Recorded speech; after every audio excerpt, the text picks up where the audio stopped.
Kapatid, let's go! Halika na, lakas na ang radyo! At syempre, ganun din i-share na ng i-share ang ating live stream for today. It's TGIF. It's Thank God.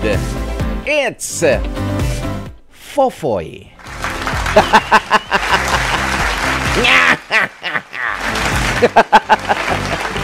Thank God it's Friday! Nako ha? At 14 minutes makalipas ang alas 12 ng tanghali, halika na nga.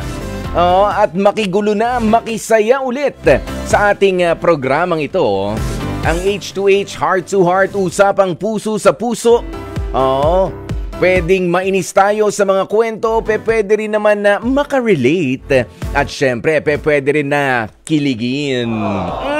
Hindi natin alam kung ano nga ba ang araw-araw na inihahain ng programang H2H dahil nga po ito ay galing mismo sa inyo. Kaya naman, pauna na naman ang aming pasasalamat bago pa tayo mag-umpisa, no? Maraming salamat po sa lahat ng mga nagpapadala ng inyong mga kwento sa iba't ibang paraan. Salamat din po sa lahat ng mga tumatawag, mga nakakausap natin. Sa mga umaamin, hindi lamang ho para basta magkwento, kundi para kadamputan din. Kadamputan ng aral ng iba pa nating mga kapatid, mga tagapakinig at mga tagapanood ang kanilang mga hindi kagandahan na mga experiences sa buhay. At kung sakasakaling maganda naman ang kanilang karanasan, ibinabahagi rin hindi para manginggit, kundi para mang-inspire. Ganun naman tayo dapat, di ba?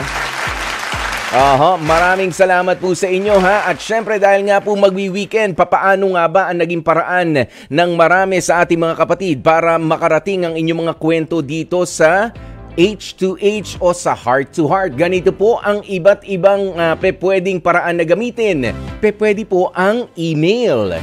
Pwede nyo pong ipadala ang inyong Dear Kuya Poy story sa dearkuyapoy@gmail.com. Ayan ha, makikita nyo po naka-flash sa ating screen, dearkuyapoy@gmail.com. At eto pa po ang isa pang paraan. Pwede nyo pong i-follow, pwede kayo mag-join doon sa ating H2H Conversation Official na Facebook page. Yan po ang ating community. It's a community page kung saan ay pwede tayong magkwentuhan. Diyan nyo makukuha ang lahat ng mga updates sa lahat ng mga activities natin dito sa H2H. Nandyan kayo ang una nakakabasa ng ating mga love question of the day. Diyan nyo rin nakikita ang ating mga ine-ere everyday ng mga live stream natin. Yan sa H2H Conversation Official. At eto pa nga ang matindi. Pwede rin po kayong mag-PM sa amin, mag-private message gamit ang H2H Conversation Official. Diyan nyo po ikwento ang inyong mga storya na pang Dear Kuya Poy. O kaya naman ay pang H2H Confessions. O kaya naman baka meron kang suggestion na Kuya Poy, baka pwede to sa LQ natin. LQ of the day, love question of the day. Pwede po yan. Welcome na welcome po yan. Ang inyong mga suggestion. At ano pa nga ba? Ano pa ang nakakalimutan natin? Kayo may nakakalimutan? Mamimigay ho tayo ng Sulit TV ngayon. Opo. Kung saan manggagaling? Galingan ang mga pagsagot ninyo.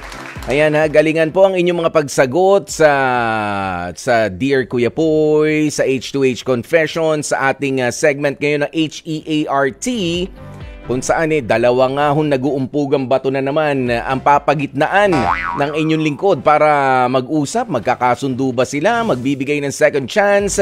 O talagang naghanap lamang ng papagitna para matapos na rin ang kanilang relasyon? Ayan ha, HEART. Yan, mga matutunghayan po natin mamaya. Ano pa?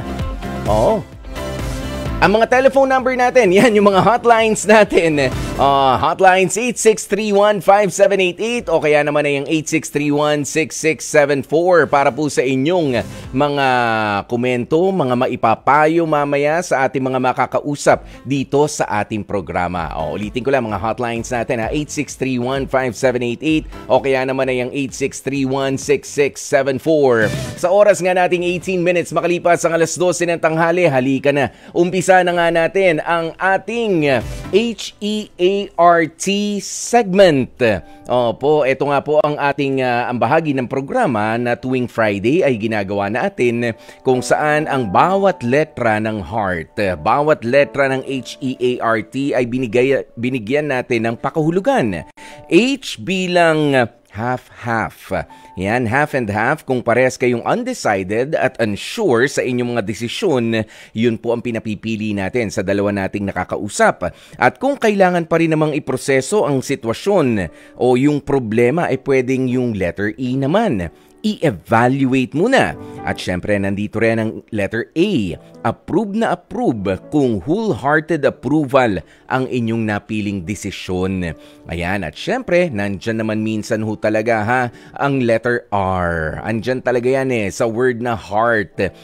Kung wala na talagang chance na maayos, malungkot man, hanggang doon na lang talaga, pipiliin na talaga natin ang reject. At syempre, ayan, para magkaroon naman ng konting liwanag, kahit nakala mo wala ng pag-asa, nandyan pa rin, bahagi pa rin ng salitang heart. Ang letter T, yan yung try again. Yan ang ating alamin dito sa ating makakausap sa HEART. Kasi ganito po yan, mga kapatid. Nadiskubre ng kapatid nating si alias Benjo na may sugar daddy umano ang kanyang jowa na itago rin natin sa pangalang Dorothy. Nangyari yan matapos na pumasok sa kanyang account ang 7,000 pesos kalakip ang isang mensahe mula kay Dorothy. Depensa naman nitong girlfriend o jowa ni Benjo, hindi naman daw niya sugar daddy ang nagpadala sa kanya ng pera. Pero si Dorothy, aminadong nakausap nga niya sa dating app ang naturang lalaki na nagpadala ng 7,000 pesos. Kaya kausapin natin itong si Benjo ng QC. Benjo, magandang tanghali sa iyo, Benjo. Magandang tanghali po. Ako po si Benjo, 23 years old. Okay, ayan Benjo. Linawin ko lang, kaninong account pumasok yung 7,000 pesos? Sa account mo o sa account ni Dorothy? Sa account ko po. O bakit naman naligaw sa account mo? Dahil ba ikaw ang may online account kung saan pwedeng magpadala? Opo. Kasi nawalan ng account si Dorothy noon . Yun, okay. Tapos sa akin pumasok. Sige, 7,000. Ano naman masama kung sakali ngang may nagpadala ng 7,000? Ano bang pinagdududa mo? Yung akin naman po, may panahon na namin yung may nakilala siya sa dating apps. Akala ko tinigil niya na yun, pero yun pa rin po yung pangalan na lumabas sa account ko. Ang akin naman po, nagtiwala lang naman ako. Tapos, di pa rin pala niya tinitigilan yung matanda na yon. Ayan. So, ito na nga ang tatanungin natin. Sabi mo, merong kalakip na mensahe yung nagpadala ng 7,000 pesos. Ano yung kalakip na mensahe na yun? Pwede ba naming malaman? Ang nakalagay, nabasa ko lang po doon, para sa'yo, baby. Baby? Hindi naman baby ang pangalan ni Dorothy. Hindi po. Yun ang tawagan nila. Okay. Mari, opo. Yun talaga, yung tawagan nila. Pero para saan daw yun? Yung 7,000 pesos na yun? Tinatanong ko po kay Dorothy, hindi na po niya sinabi. Hindi ko, naman yun po, malagdi umaamin. Sige, sa pagkakataong ito, kausapin na rin natin itong si Dorothy. Dorothy, magandang tanghali sa'yo. Hello po, Kuya Boy. Magandang tanghali. Ako po si Dorothy, 27 years old. Magandang tanghali sa iyo, Dorothy.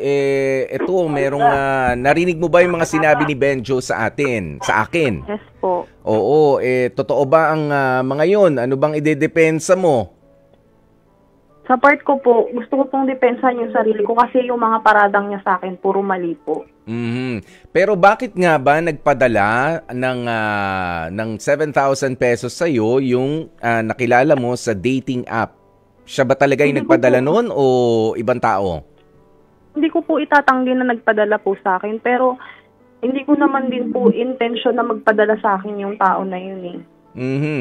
Ayan, pero ganito lang, ano kayang meron ka bang gustong aminin sa amin? Ayan, total, nandito at napag-uusapan na rin natin. Meron bang kapalit yung 7,000 pesos na yan? Hindi po, wala po. Walang kunyari, mga video call, kausap-kausap, chat, ganyan. Hanggang ngayon ba tuloy pa rin ang communication ninyo nung nagpadala sa'yo? Paminsan-minsan lang po. Oo, so sinasagot mo pa rin? Opo. Bakit? Inamin ko naman po kasi may mga pagkakataon po talaga na wala rin po siyang time sa akin. Siyempre, naghahanap lang naman din po ako ng mapagbabalingan ng oras ko. Hindi ba pwede na maghintay ka na lang? Ikaw ba meron trabaho, Dorothy? Sa ngayon, wala po. Oh, tapos itong si Benjo, merong hanap buhay? Opo. Hindi mo ba naisip na naghahanap buhay nga siya para sa inyong dalawa? Anong kalinga ba? Anong atensyon ang inihingi mo sa kanya? Gaano kahabang oras ba ang at least ay magpapacify sa'yo para hindi ka maghanap ng atensyon na makakausap galing sa iba? Sa totoo lang po, kung ako po, okay lang sana kahit na after work niya, magbanding kami. Kaya lang wala po kasi talaga siyang oras sa akin eh. Darating nga po siya galing sa trabaho, magbibigay ng oras sa akin, saglit lang, pero mas marami pa siyang oras kaysa sa cellphone niya. Yan. Benjo? Hello? Benjo? Hello po. Naririnig mo yung mga sinasabing yun ni Dorothy?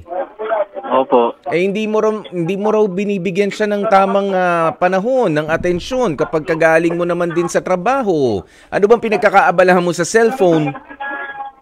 Akin lang po, pampatanggal pagod ko lang po yung Mobile Legends, pero hindi naman po matagal yun.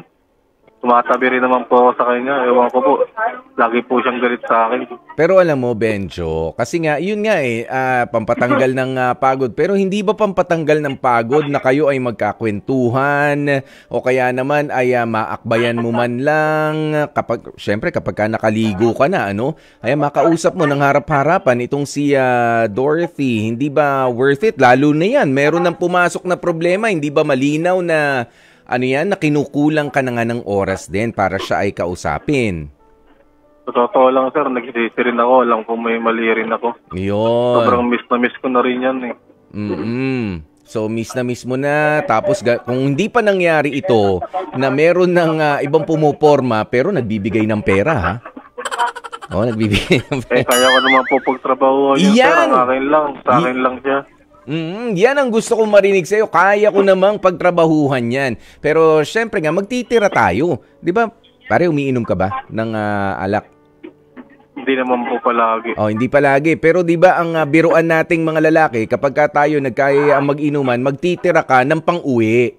Ha? Opo. Hindi yung susuray-suray tayo, hindi na mapakinabangan, binibit-bit na ng tropa.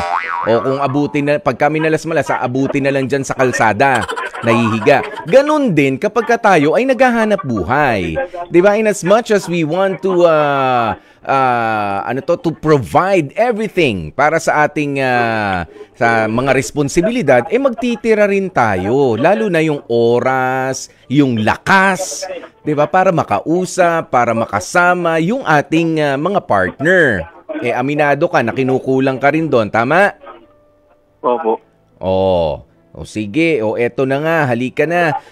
Meron ka ba mga gustong sabihin dito kay Dorothy bago natin pagpatuloy itong usapan na ito? Okay lang, Dorothy, mahal. Kung ako, sana ako lang. Hindi ko kayang isipin at nakikitang makaya ka sa iba. Dorothy, may isasagot ka ba ron? Ayan, natakot na. Itong natakot na si Benjo na mawala ka sa kanya. Kuya, Kuya Poy, siya lang naman po talaga eh. Yung nandun naman po sa dating app, wala lang naman po yun. Nakaka-chat ko lang naman po yun. Tsaka hindi ko naman po talaga siniseryoso yun eh. Kumbaga, yung binigay din po niya sa akin na pera, wala lang din naman po yun eh. Pero saan daw yun? Nakaka-chat mo pa rin, di ba? Para saan daw yung pera na yun? Wala po, pambili lang po ng mga luho ko. Luho. Luho. Sabi, bumili ka ng kahit ganyan. Opo. So ibinili mo naman? Opo. Kasi hindi naman din po lahat ng pagkakataon makakahingi din po ako sa kanya. Pero ganito, Dorothy, meron ba kayong anak nitong si Benjo? Wala pa po sa ngayon. 2 years pa lang po kami magkarelasyon. 2 years kayo magkarelasyon, wala kang trabaho, nasa bahay ka lang maghapon? Opo. Pero may online business naman po ako. Ayun, may online business. Tuloy-tuloy naman ba yan? Opo. Hindi ka ba busy doon? Hindi naman po ganun ka-busy. Ayun. So, ibig sabihin, mas marami ka pang oras na pwedeng gugulin para kumita ng kwarta. 'Di ba? Alam mo kasi, kapag alam mo yung sabi mo nga, kanina kinukulang ka na sa atensyon, kinukulang ka sa oras na ibinibigay ni Benjo, pero responsibilidad mo rin na huwag kang mabore sa isang buong maghapon. Kasi kapag yung boredom ay umatake, mahirap yan kapag umatake ang boredom kung ano-anong mga kademonyuhan ang maiisip ng tao. At yan na nga yung nangyari sa inyo. May karelasyon ka na, nag-install ka pa ng dating app, o pagkatapos, ayan, malalagay sa alanganin yung relationship ninyo. Ganun mo ba kamahal si Benjo o okay lang sa'yo na bahala siya dyan? Ay marami ko nakikilala dito sa dating app. Hindi po. Mahal ko naman po siya. Kaya lang, yun doon naman po tungkol sa dating app. Wala lang naman po talaga yun eh. Kumbaga, pampalipas oras ko lang po yun. Still, it's a dating app. Nakikipag-date ka ba? Hindi po, doon lang po talaga yun. Hindi po ako dumating sa point na makikipag-date po ako in person. Pero nga, Dorothy, in the first place, bakit ka nandun para makipagkwentuhan? Wala ka bang kamag-anak na pwedeng makaukausap sa mga oras na gusto mo na may kakwentuhan para hindi ka mapanisan ng laway? Ha? Wala po hindi po kasi ako lumalabas ng bahay. Yun. Hindi naman pala lumalabas ng bahay. Hindi rin naman lalabas man po ako ng bahay pagka magpipick up lang din po o kaya magdi-deliver. Ganun lang po. Pero alam mo kasi, delikado yan eh. Inilalagay mo yung sarili mo doon sa sa merkado.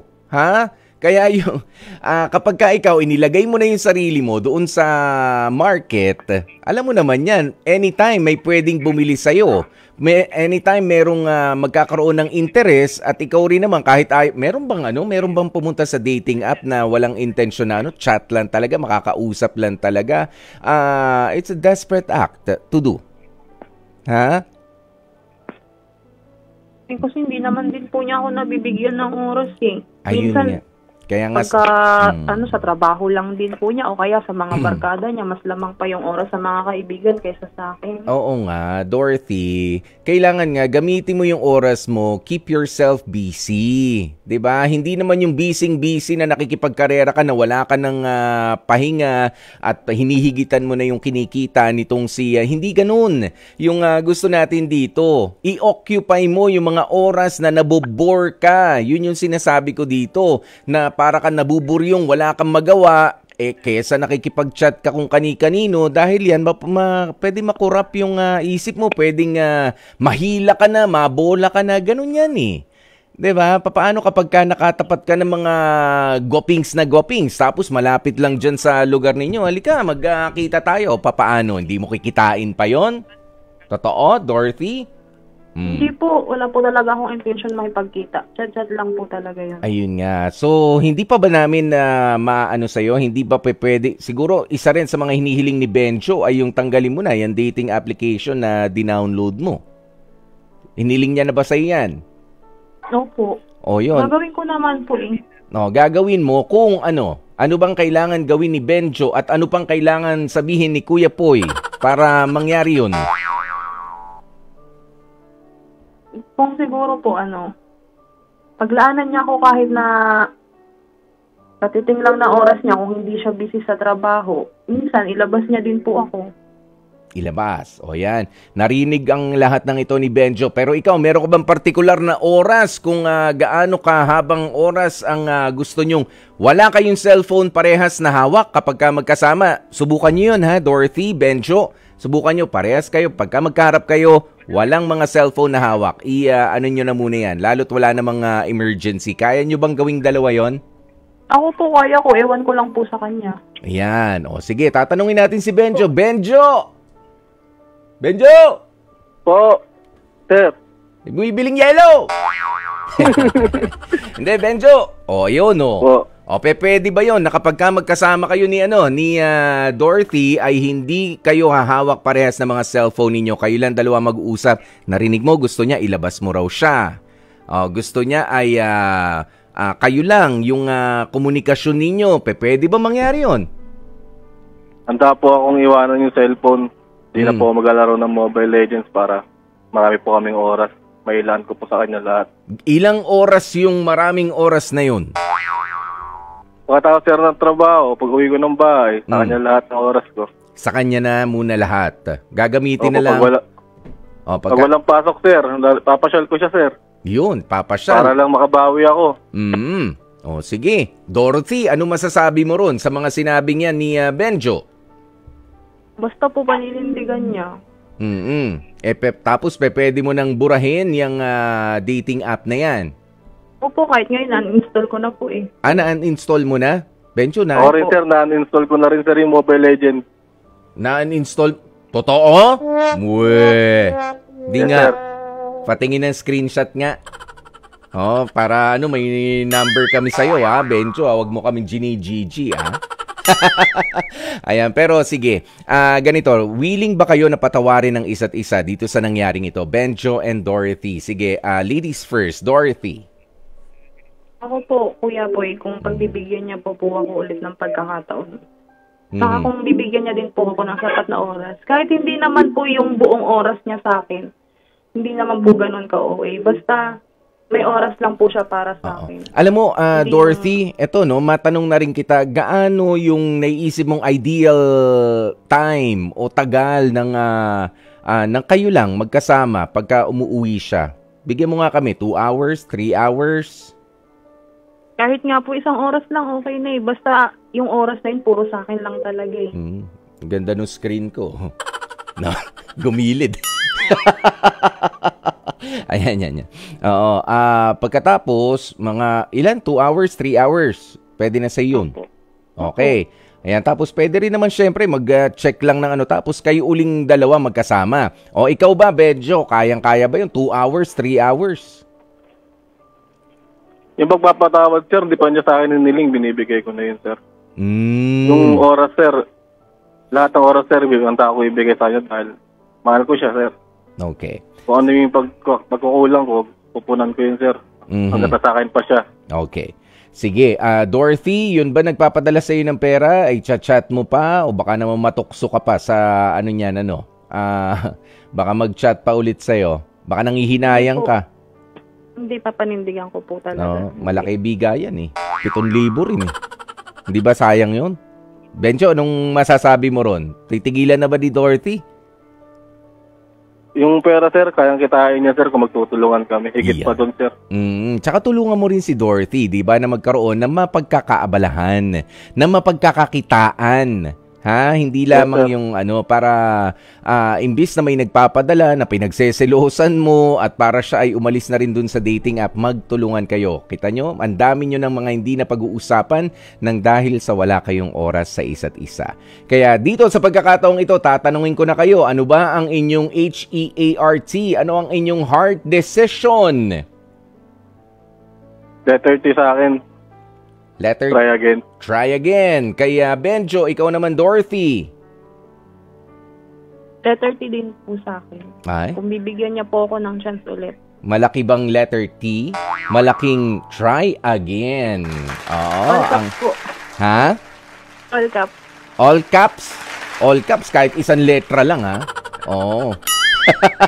Ayan, pero sige. Nako, good luck sa inyong dalawa ha. Tatawagan namin kayo, kukumustahin namin kayo kung talaga bang, basta maging totoo lang kayo sa inyong mga sinasabi, mga kapatid na Benjo and Dorothy, no? Ayan, basta Dorothy, ayan, maghanap ka pa ng ibang kakabalahan na magiging produktibo ka. Magiging mas okay pa kayo ni Benjo. At ikaw rin, Benjo, wag puro laro ng laro, ha? Benjo, sinasabi ko sa'yo, ha? Yes, sir. Pauwi na nga ako, sir. Mag-update ako sa trabaho. Wow. Uwi ako na siya kagad. Oh, sweet naman. Para hindi ma-traffic, ano? Yes, sir. Sige, maraming salamat sa inyo, Benjo and Dorothy. Ang pinili nga po nila ay ang letter T, try again. Sige, isa-save ang kanilang relationship. Of question of the day.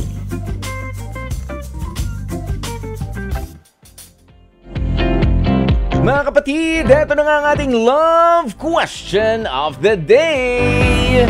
At syempre, eto na nga po yun ng ating love question of the day. Ano nga ba ang paborito mong cheesy pick-up line? Eto na nga.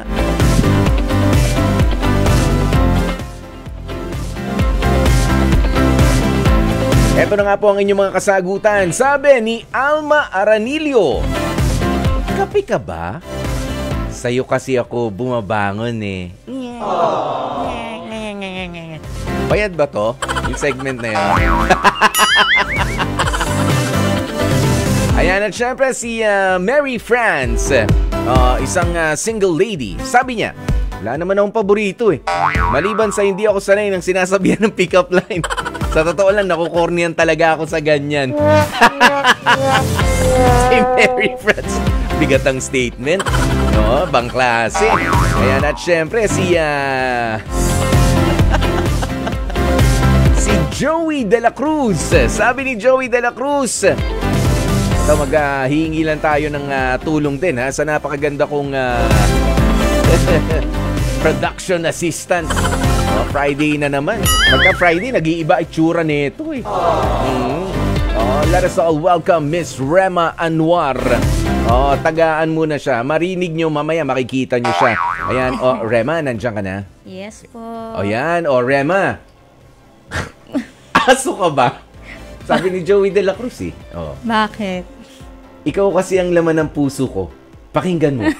Dug, dug, dug, dug, dug, dug, dug, dug. Max? Ayan, sabi ni Dessa Agoncillo, wala naman akong cheesy pick-up line, pero ramdam naman ng jowa kong si Erwin na mahal ko siya. Sobra. Ano masasabi mo ron, Eddie? Ano?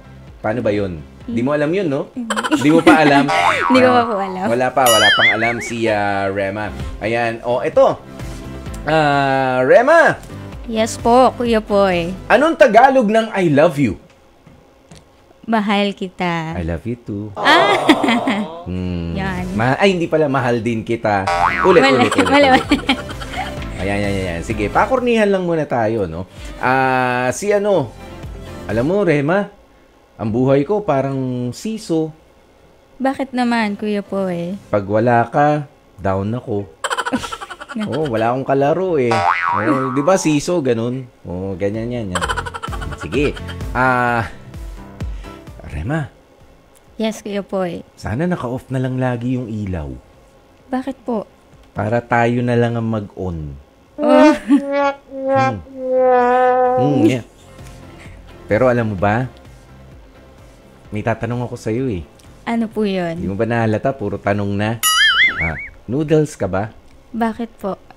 Kasi, lucky me sa'yo. Nagbayad ba itong mga to sa atin? Yung mga kino-commercial natin? Pasok mga advertisers. Pasok. Pwede yan. No, pero ito na talaga, no, Rema, dahil nga 9 minutes before 1 p.m. Alam mo, sana Facebook status ka na lang eh. Bakit po, Kuya Poy? Para pwede kitang i-like, pero mas gusto kitang i-heart. Ba't nag-iiba tingin mo, uy? Uy, trabaho lang to, Rema. Huwag ganyan, Rema. Doon ka na nga, balik ka na nga. Pero thank you, Rema Anwar, ang aming production assistant. Thank you very much. The very beautiful Rema Anwar, lalo na kapag Who Friday, maganda yan. Ready gumimik yan. Dear Kuya Poy, Dear Kuya Poy, magandang araw sa inyo at sa mga palagiang sumusuporta sa inyong programang Heart to Heart ng 92.3 True FM. Tawagin niyo na lamang ako sa pangalang Kelsey, 32 years old mula dito sa Cavite.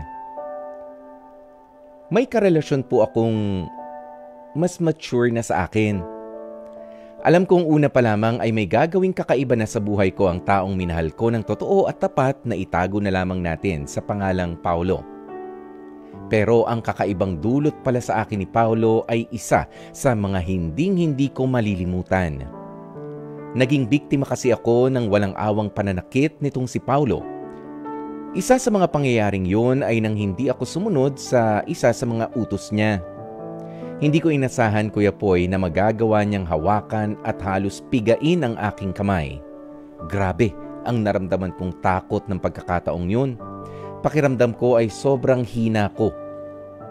Pero agad namang nagsorry sa akin si Paulo. Sabay nangako siyang hindi na mauulit basta sumunod lang ako sa mga gusto niyang ipagawa sa akin. Ang akala ko ay tutuparin ni Paulo ang pangako niyang yun, pero muli nga itong naulit matapos malaman niyang nagpadagdag ako ng dibdib. Sa tindi ng galit niya sa akin ay nagawa niyang sabunutan ng buhok ko at ayon kay Paulo nagawa niyang akong saktan matapos kong hindi magpaalam sa kanya na meron pala akong procedure na ipagagawa sa aking boobs. Ang katwiran din niya, papaano na lang daw kung magtatalik kami. Paano niya na lang daw hahawakan ang dibdib ko. Sa tindi ng sama ng loob ko sa kanya, Kuya Poy, ay nagawa kong layasan na nga itong si Paulo. Tanging ID at wallet lamang ang nadala ko ng oras na yon. Good thing ay hindi rin naman niya ako hinabol pa. Unti-unti ko na ring napagtanto na hindi niya naman talaga pala ako mahal. Sa loob ng 3 taon naming relasyon ay nagawa kong tiisin at makipagrelasyon sa kanya. Until now, nananatili pa rin akong single dahil mas ninanamnam ko pa rin ang buhay ng nag-iisa na lang muna. Malayo sa nakuha kong karanasan mula kay Paulo na lagit-laging sinisigawan, sinasaktan, at ang unti-unti na rin pagkawala ng aking sense of individuality. Tanging saya lang ang nararamdaman ko sa ngayon at kailanman ay hindi ko pinagsisihan ang naging desisyon kong biglaan ng tapusin ang relasyon ko kay Paulo. Hanggang dito na lamang ang aking storya, Kuya Poy. Nagpapasalamat din ako dahil nabigyan ninyo ang katulad ko ng pagkakataon na maitampok ang aking karanasan sa isang mapagmalupit na partner. Lubos na gumagalang, Kelsey. Dear Kuya Poy, at yan na nga mga kapatid, ang karanasan, mapait na karanasan itong si Kelsey mula sa kamay mismo ng kanyang pinili na tao na samahan at pag-alayan din, gantihan ng pag-ibig sana. Oo nga lang, kapag ka naman pala talaga lahat-lahat na lang ng desisyon mo sa buhay ay magdadaan pa sa kanya, at kapag ka hindi approve sa kanya ay sasaktan ka, nako. Iba ho ang mahirap karelasyon yung mga ganyan. Kaya palakpakan natin ang mga kababaihan lalong-lalo na na nagdidesisyon ng may lakas ng loob at ng may paninindigan lalo na sa pag-iwan. Hindi mo naman kasi iniiwanan in the first place yung pagmamahal, yung pangako mo. It's just that hindi na kasi nare-reciprocate at hindi na nare-respeto rin yung mga desisyon mo bilang ikaw. Oo, totoo na mayroong mga desisyon na kailangan kayong dalawa mag-partner ang gagawa, pero meron namang mga desisyon sa buhay na ikaw na mismo as an individual ang dapat. Pero kapag yan ay hindi na rin nare-respeto ng iyong partner, mag-isip-isip ka na kung tama ba yang desisyon mo na samahan yang partner mong yan. 'Di ba? I have nothing against doon sa ano no, yung kanina nga tawag mo diyan, breast augmentation, yung ginawa nitong si Kelsey. Maybe she should have informed itong kanyang partner. Oo, inform lang. Ayan, pero yung pagpapaalam, lalo na kung sarili mo naman sigurong kwarta o kinita yung pinampagawa mo niyan, well, it's you. 'Di ba? Buhay mo 'yan, katawan mo 'yan. I-inform mo lang at 'yan ang kagustuhan mo talaga, pero yung pakikialaman ka at sasaktan ka pa. Siguro yung mga pagsalitaan ng hindi maganda dahil nga sa nilampasan mo naman siya. Ganun, pero yung concern napakababaw rin 'di ba? Paano na lang kapag paano ko mahahawakan 'yan? Pambihira na. Paano ko 'di ba? Sarili na lang din yung iniisip niya. Tama nga lang yung naging desisyon mo, no? Kelsey, i-enjoy mo lamang ang pagiging mag-isa. Kaya naman ang pinakaleksyon talaga ng kwentong ito na ibinahagi sa atin ni Kelsey, minsan mas okay pa talaga maging mapag-isa, maging single, 'di ba? Lalo na kung ramdam mo naman na ikaw ay kumpleto bilang isang tao sa pagiging single mo. Hindi mo kailangan na ikaw ay merong partner para lamang masabing kumpleto ka, may nagmamahal sa'yo at may minamahal ka rin. Hindi ho laging ganoon. Minsan nga kapag napunta ka nga sa mapagmalupit at mapanakit na partner, doon pa lalong napapasama at lalong nagkukulang at bumababa ang tingin mo sa sarili mo. Kaya palakpakan po natin silang mga pinili na lamang na maging single muna, kesa naman magtiis doon sa mga maling partner na kanilang pinanggalingan. Thank you so very much. Pero kung pasasalamat lang din naman ang pag-uusapan, maraming salamat po sa lahat ng mga nasa likod ng programang ito. Ang ating mga program assistants, sina Jairi Ann Manipon. Thank you so very much. Nia Bugarin de Guzman. Ang ating mga studio technicians, sina Aaron Tolentino, Rome Ortigas. Ayan, at syempre si Sir Ricky na nandyan, nag-aaral, galing, bagong-bago. Ang ating technical director, sina Direk Grace Toledo. Ayan si Sir Joey Perez, ang ating researcher na nakita nyo kanina, si Rema Anwar. At syempre ang ating mga masipag din, ang masipag na executive producer, si Jeffrey Batlangao. Maraming salamat po sa inyo. Pero bago yan, eto na muna, kala nyo nakalimutan ko, Congratulations kay Remy Ibasco. Dahil ikaw ang winner ng ating Sulit TV Box, Remy Ibasco. Yan, galing po yan sa love question comment natin. Thank you so very much. Happy weekend mga kapatid. At mamaya magkarinigan, magkakitaan na lamang po ulit tayo, no? Para sa atin namang para sa ating Balita Pilipinas alas 5 ng hapon. Nakasama niyo nga po ang inyong lingkod. Ako po si Kuya Poy, ang inyong gwapopoy dito sa 92.3 Radyo 5 True FM. Dito tayo sa totoo.